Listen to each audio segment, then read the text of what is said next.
Hello everyone. अगर आप SSC और रेलवे की तैयारी करते हैं तो ये वीडियो आपके लिए है। और स्पेशली ये वीडियो मैं बिगिनर के लिए बना रहा हूँ। अगर आपने कुछ महीने पहले एसएससी या रेलवे की तैयारी करना शुरू किया है तब तो ये वीडियो आपके लिए बहुत ही ज़्यादा यूजफुल है। बहुतों बार ऐसा होता है कि स्टूडेंट किताब तो खरीद लेते हैं, फिर कुछ दिन के बाद एक और नई किताब, फिर कुछ दिन के बाद एक और नई किताब खरीदते हैं। तो मैं आपको एक ऐसा किताब बता रहा हूँ, अगर आपने इस किताब को खरीद लिया ना तो आपकी जो एसएससी और रेलवे की तैयारी है बिल्कुल एक ही किताब से हो जाएगी। और जो अच्छी किताबें होती हैं उसके कुछ फीचर्स होती हैं, वो मैं आपको बताऊंगा, उसके बाद किताब बताऊंगा। ठीक है। तो सबसे पहले तो हमें वो किताब खरीदनी है जो कंसाइज हो। कंसाइज कहने का मतलब कि बिल्कुल एग्जाम रिलेवेंट कंटेंट हो। मतलब एसएससी और रेलवे में जो पूछा जाता है ना वही हो, फालतू का अननेसेसरी डिटेल ना हो। अगर ज़्यादा अननेसेसरी डिटेल होगा तो आपको ज़्यादा चीज़ें पढ़ने पड़ेगी, रिवीजन में प्रॉब्लम होगा और बहुत सारी प्रॉब्लम आएगा। तो एक ऐसी किताब होना चाहिए जो एकदम लगे कि बिल्कुल टू द पॉइंट है, एकदम नोट्स जैसा हो। ठीक है।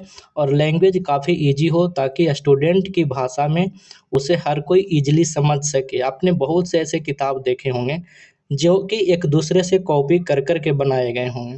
तो आपको एक ऐसा किताब खरीदना है कि एकदम स्टूडेंट की भाषा में ही बताया गया हो, है ना? आपको एकदम अच्छे से समझ में आए कि क्या लिखा हुआ है, कैसे पढ़ना है। ठीक है। तीसरा जो पॉइंट होता है एक अच्छी किताब की कि वो पी बाई क्यू बेस्ड हो। अगर आप दुनिया में कोई भी एग्ज़ाम निकालना चाहते हैं, कोई भी कम्पिटिटिव एग्ज़ाम निकालना चाहते हैं, तो उसके पी बाई क्यू काफ़ी इम्पोर्टेंट होते हैं। और आपको तो पता ही है एसएससी और रेलवे में, जो रेलवे में टीसीएस एग्ज़ाम लेती है और एसएससी में अभी एडुकेटी एग्ज़ाम ले रही है।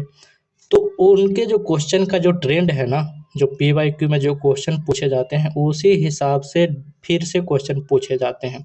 तो एक ऐसी किताब होना चाहिए कि बिल्कुल एसएससी और रेलवे को ही टारगेट करके बनाया हुआ होना चाहिए, तभी आप उससे ज़्यादा आउटपुट ले सकते हैं। दूसरा कि रिवीजन फ्रेंडली हो। रिवीजन फ्रेंडली होने का मतलब कि शॉर्ट होगा, उसमें कुछ टेबल्स होंगे, कुछ पिक्चर होंगे, है ना, चार्ट्स होंगे, तब आपको बार बार रिवीजन करने में भी मज़ा आएगा। आप उसे रिवीजन कर सकते हैं। और पाँचवा तो आपको पता ही है, एग्ज़ाम ओरिएंटेड हो, सिर्फ वही टॉपिक कवर हो जो कि एसएससी रेलवे में पूछा जाता है ना। ये नहीं कि फालतू के दूसरे एग्ज़ाम में पूछा जाता है उसे भी उसमें ठोस दिया गया है। तो बिल्कुल ऐसे पॉइंट कवर हो कि एकदम टारगेट करके बनाया गया हो। तो एसएससी और रेलवे को टारगेट करके ये किताब बनाई गई है। जी हाँ, आप सबको पता होगा इस किताब के बारे में बहुतों लोगों का, लेकिन जो नई तैयारी करते हैं उनको पता नहीं होता है। तो अगर आप चाहते हैं कि एक ही किताब लें और उससे पूरी की पूरी जीके और जीएस की तैयारी हो जाए, तो आपको फैक्टमैन हिंदी और इंग्लिश दोनों माध्यम में मिल जाएगा। ये किताब आपको ले लेना है। आप यहाँ पे देखिए, फ़ोटो दिया हुआ है और अच्छे भाषा में लिखा हुआ है। आप इसे बहुत अच्छे तरीके से समझ सकते हैं। ठीक है। आप इसको ले सकते हैं। देखिए यहाँ पे ये आपका कंटेंट है, जो विषय सूची है, बहुत अच्छे ढंग से इस तरीके से सजाया हुआ है कि आपको पढ़ने, मतलब डिजाइनिंग भी काफ़ी अच्छी है। तो आपको इंग्लिश में भी और हिंदी में भी दोनों वर्जन में ये किताब उपलब्ध है। तो अगर आप चाहते हैं कि एक ही किताब लें और इसी से तैयारी करें, हाँ, एक बात और याद रखिएगा कि आपको ना एक ही चीज़ को बार बार पढ़ना है।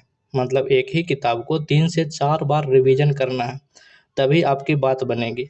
तो अगर ये किताब लेना है तो लिंक नीचे डिस्क्रिप्शन में दिया हुआ है, वहाँ से जाकर आप खरीद सकते हैं। और मैं इस चैनल पे एसएससी और रेलवे के लिए प्रतिदिन 7 बजे हम क्यूज कराते हैं, तो उसमें आप भाग ले सकते हैं।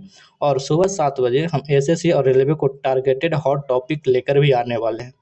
तो आप चैनल को सब्सक्राइब कर दीजिएगा, तो आपकी भलाई हो जाएगी और मेरी भी भलाई हो जाएगी।